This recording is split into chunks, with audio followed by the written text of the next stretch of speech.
कहानी की शुरुआत होती है एक न्यूक्लियर बंकर से, जहां 3 लोगों का एक परिवार पिछले 301 दिनों से छिपा हुआ था। रे और क्लेयर ने अपनी बेटी जोई को बस 2 रूल मानने को कहा था। पहला कि वो हमेशा शांत रहेगी और दूसरा कि भूलकर भी उस बंकर से बाहर नहीं जाएगी।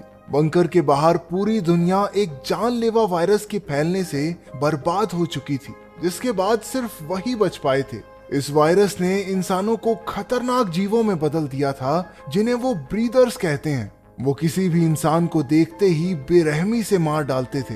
आज से 301 दिन पहले उन्होंने देखा था कि उनके पड़ोसी हड़बड़ी में शहर छोड़कर जा रहे थे। उन्होंने पूछने पर भी कुछ नहीं बताया और जल्दी से निकल गए। पता चला कि एक तेजी से फैलने वाला खतरनाक वायरस उनके शहर किंग्सविल में आ पहुंचा है। इन्फेक्शन के डर से सब लोग अपना घर छोड़कर हाईवे की तरफ भागने लगे, लेकिन रास्ते में ही पुलिस ने सबको रोककर उस इलाके में कर्फ्यू लगा दिया।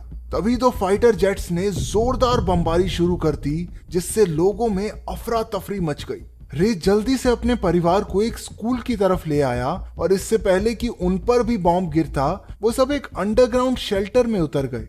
वर्तमान समय में जोई एक बहुत बुरा सपना देखकर अचानक नींद से जागी। सपने में ब्रीदर्स ने बंकर में घुसकर हमला कर दिया था। उसकी मां ने उसे विश्वास दिलाया कि वो सब सुरक्षित हैं, क्योंकि उसके पिता बाहर नजर रखने गए हैं। रे ने भी वापस आकर उसे समझाया, लेकिन वो बहुत डरी हुई थी। जोई ने खुद सीढ़ी चढ़कर देखा कि दरवाजा लोहे की मजबूत जंजीरों से बंधा हुआ था। ये देखकर उसे शांति मिली और वो अपने माँ बाप के पास किचन में चली गई।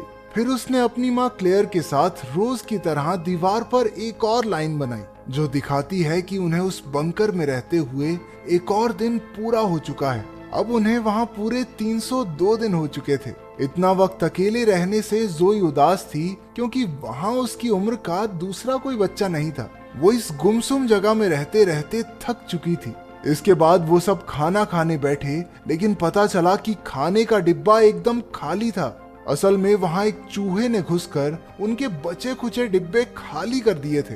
उन्होंने हिसाब लगाया कि चूहा एयर डक्ट के जरिए अंदर घुसा होगा। चूहे के बारे में सुनकर जोई सहम गई। जोई इस बात से सहम गई क्योंकि ऐसे तो वो ब्रीदर्स भी अंदर आ सकते हैं, लेकिन रे ने उसे विश्वास दिलाया कि ब्रीदर्स उस डक्ट में फिट नहीं हो पाएंगे। उनका खाना लगभग खत्म हो चुका था, इसलिए उन्होंने मटर के दानों से अपना गुजारा किया। इतने दिनों से बुरी हालत में रहकर जोई परेशान हो चुकी थी। वो शिकायत करने लगी कि उसके माँ बाप ने उसे बंकर में बंद कर रखा है और वो बाहर जाना चाहती है। रे ने अपनी बेटी को शांति से समझाया कि यहाँ रहकर ही वो ब्रीदर्स से बच सकते हैं। उसने चुटकुले सुनाकर जोई को हंसाने की कोशिश की। रात को क्लेयर दूसरे कमरे में जोई का मन बहलाने के लिए उसके साथ लूडो खेलने लगी, लेकिन जोई जल्द ही बोर हो गई। फिर क्लेयर ने उसे एक दूरबीन देकर बाहर की दुनिया को देखने का मौका दिया। उसने देखा कि बाहर बर्बादी के सिवा और कुछ नहीं था। ये नजारा देखकर वो बच्ची अपनी माँ के साथ ही फिर से लूडो खेलने लगी। खेलते हुए जोई को वही चूहा उनका खाना चुराते दिखा। उन्होंने रे को नींद से जगाया और चूहे को मारने का फैसला किया। काफी पीछा करने के बाद आखिरकार क्लेयर ने चूहे को मार डाला, लेकिन इस बीच चूहे ने एक लैंप गिरा दिया, जिससे उनके कमरे में आग लग गई। क्लेयर ने एक कपड़े से आग बुझाने की कोशिश की और रे फटाफट पानी की पाइप को खोलने लगा। काफी जद्दोजहद के बाद भी पानी नहीं आ रहा था। आग बढ़ती जा रही थी तो क्लेयर ने मदद के लिए चिल्लाना शुरू कर दिया। आखिरकार पाइप में से पानी निकल आया और वो उस भयंकर आग को बुझाने में कामयाब रहे।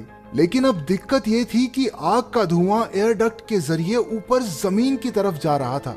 उन्हें एहसास हुआ कि ये उड़ता धुआं जरूर ब्रीदर्स की नजर में आ जाएगा, इसलिए उन्होंने फटाफट बाहर जाकर एयर डक्ट को ढकने का फैसला लिया। जोई के माँ बाप ने उसे वहीं रुकने को कहा और खुद बाहर निकल गए। जोई पेरिस्कोप से उन पर नजर रखे हुए थी। तभी उसने एक अजीब परछाई को उनका पीछा करते देखा। उसे लगा ब्रीदर्स ने उसके माता पिता को देख लिया है। जोई ने जोर जोर से चिल्लाकर उन्हें सावधान करने की कोशिश की, लेकिन वो इतना दूर थे कि उन्हें उसकी आवाज सुनाई नहीं थी। वो हड़बड़ी में रूल्स को तोड़कर बंकर से बाहर निकली और जल्दी से अपने माँ बाप की ओर भागी। बाहर उसे दूर दूर तक कोई दिखाई नहीं दिया। वो जोर जोर से अपने माँ बाप का नाम चिल्लाते हुए उन्हें ढूंढने लगी। अचानक से क्लेयर जोई के पीछे आ गई और उसका मुंह बंद कर दिया। जोई ने उन्हें उस परछाई के बारे में बताया। पता चला कि वो असल में कुछ हिरण थे। वो तीनों खतरे से बचने के लिए भागकर अपने बंकर में चले गए। अंदर पहुंचते ही उन्हें ऊपर से ब्रीदर्स के चलने की आहट सुनाई दी। जैसे ही वो पैरों की आवाज उनसे दूर जाने लगी, जोई की डॉल की रस्सी अचानक कहीं अटक कर खिंच गई और उस डॉल में जोर जोर से म्यूजिक बजने लगा। रे बुरी तरह से डर गया और उसने डॉल की आवाज को बंद करने के लिए उसे पूरी तरह फाड़ डाला। लेकिन अब बहुत देर हो चुकी थी, क्योंकि ब्रीदर्स ने उस गुड़िया की आवाज सुन ली थी। वो जोर जोर से बंकर के दरवाजे की जंजीरों पर वार करने लगे। एक एक करके जंजीरें खुलने लगी थी। ये देखकर रे और क्लेयर सीढ़ी से चढ़कर उन्हें खुलने से रोकने की कोशिश में लग गए। एक पल को दरवाजा खुलने ही वाला था, लेकिन उन्होंने किसी तरह उस ब्रीदर को अंदर आने से रोक दिया। उन्होंने सोचा कि खतरा टल गया, लेकिन ये उनकी गलत फहमी थी। बाहर से आ रही आवाजें तेज हो गई। वहां पर और ब्रीदर्स पहुंच चुके थे। उनके कुछ करने से पहले ही ब्रीदर्स ने लोहे का दरवाजा तोड़ दिया और वो थम से नीचे आकर गिरा। वो तीनों हड़बड़ाहट में दूसरे कमरे की ओर भागे। क्लेयर ने लैंप गिराकर आग लगा दी, जिससे वो रास्ता ब्लॉक हो गया। उन्होंने एयर डक्ट के रास्ते से बाहर भागने का फैसला लिया। रे की मदद से क्लेयर उस तंग पाइप से बाहर आ गई। ऊपर जाकर उसने देखा कि खुशकिस्मती से वहां कोई ब्रीदर नहीं था। रे ने तुरंत जोई को भी पाइप से बाहर निकाल दिया, लेकिन जब उसने खुद बाहर निकलने की कोशिश की तो उस तंग पाइप में वो फिट ही नहीं हुआ। पाइप में फिट होने के चक्कर में रे ने अपने कंधे को भी डिसलोकेट किया, लेकिन उसके बाहर निकलने से पहले वो ब्रीदर्स उस तक पहुंच गए और उसे नीचे खींच लिया। क्लेयर और जोई ने एक जोरदार धमाके में खून के छींटे उड़ते देखे। रे को खोने के बाद वो दोनों टूट गई थी। माँ बेटी अपनी जान बचाने के लिए तेजी से खाली कार्स से भरे हाईवे की ओर भागने लगी। तभी आसमान में हेडलाइट्स के साथ एक हेलीकॉप्टर दिखाई दिया। वो दोनों उससे बचने के लिए दूसरी ओर भागने लगी, लेकिन जल्द ही उन्हें एक जाल में कैद कर लिया गया। वो वहां से बच निकलने के लिए छटपटाने लगी। अंधेरे से निकलते ब्रीदर्स ने उन्हें चारों ओर से घेर लिया। पता चला कि असल में ब्रीदर्स कोई मॉन्स्टर्स नहीं, बल्कि अमेरिकन सैनिक थे जिन्होंने प्रोटेक्टिव फेस मास्क पहना था।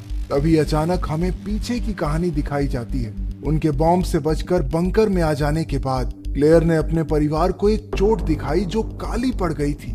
इसका मतलब साफ था कि वायरस उसके शरीर में घुस चुका है। ये वायरस बड़ी तेजी से हवा में फैलता था, जिसकी वजह से पूरा शहर इसकी चपेट में आ चुका था। वर्तमान समय में सैनिकों ने उन दोनों का ब्लड टेस्ट करने के लिए सिरिंज निकाली। क्लेयर और जोई के खून से पता चला कि वो दोनों इन्फेक्टेड थे। ये देखते ही सैनिक बंदूकें तानकर उन्हें शूट करने के लिए तैयार हो गए, लेकिन इससे पहले कि वो ट्रिगर दबाते, वहां खूनी आंखों और काली नाड़ियों वाले एक वैम्पायर जैसे दिखने वाले जीव ने सैनिकों पर हमला बोल दिया। ऐसी सुपर ह्यूमन शक्तियों वाला ये जीव कोई और नहीं बल्कि रे था। उसने कुछ सैनिकों को तो मार गिराया, पर बाद में उनकी गोलियों का शिकार हो गया। अब वायरस की असलियत सामने आ रही थी। उनका परिवार ही असल में इन्फेक्टेड था। इतने दिन वो सोचते रहे कि बाहर वाले लोग इन्फेक्टेड हैं, जबकि ब्रीदर्स तो नॉर्मल इंसान थे। हमें पता चला कि इन्फेक्टेड लोग भी एक नॉर्मल जिंदगी जी सकते थे जब तक वो अपना कंट्रोल न खोएं। इसीलिए रे और क्लेयर जोई को हमेशा शांत रहने को कहते थे। बहुत ज्यादा गुस्से या डर की भावनाओं से इन्फेक्टेड लोग अपने दिमाग का कंट्रोल खो बैठते और ताकतवर आदमखोर जीवों में बदल जाते। इसलिए फौज को सभी इन्फेक्टेड लोगों को मार देने के ऑर्डर्स दिए गए थे। रे को मारकर उन्होंने जाल की तरफ देखा, लेकिन तब तक क्लेयर और जोई वहां से फरार हो चुके थे। जोई एक गाड़ी में छिपी थी, जबकि उसकी माउस वैम्पायर जैसे जीव में बदलने लगी। उसने आसानी से 3 सैनिकों को मार गिराया, लेकिन आखिरी बचे सैनिक ने उसे गोली मार दी। वो क्लेयर का काम तमाम करने ही वाला था कि अपनी माँ को मरता देख जोई भी अपना आपा खो बैठी। उसने तेजी से उस सिपाही का मास्क हटाकर उसे भी इन्फेक्टेड कर दिया। जोई तो उसे मारना चाहती थी, लेकिन क्लेयर ने उसे रोकते हुए समझाया कि उसके लिए सबसे बड़ी सजा यही होगी कि वो भी ये शापित जिंदगी जिए। आखिरकार वो दोनों रे के पास पहुंचे, जो अपनी आखिरी सांसें ले रहा था। उन्होंने रोते बिलखते एक दूसरे को अलविदा कहा। कुछ पलों बाद उन्हें एक और हेलीकॉप्टर आता दिखाई दिया और वो दोनों तुरंत एक अंडरग्राउंड सुरंग ढूंढकर उसमें छिप गई। वहां उन्हें अपने पड़ोसी का बेटा सैम मिला, जिनको उन्होंने वायरस की शुरुआत में भागते देखा था। सैम उन्हें अंडरग्राउंड सीवर सिस्टम की ओर ले गया, जो असल में बाकी बचे इन्फेक्टेड लोगों का ठिकाना था। वो लोग महीनों से वहां छिपे हुए थे। क्लेयर और जोई को आखिरकार अपने जैसे लोग मिल गए और उन्होंने उनके साथ ही रहने का फैसला लिया। अंत में क्लेयर ने अपनी काली खूनी आंखों से सूरज को देखा और टनल का दरवाजा बंद कर दिया।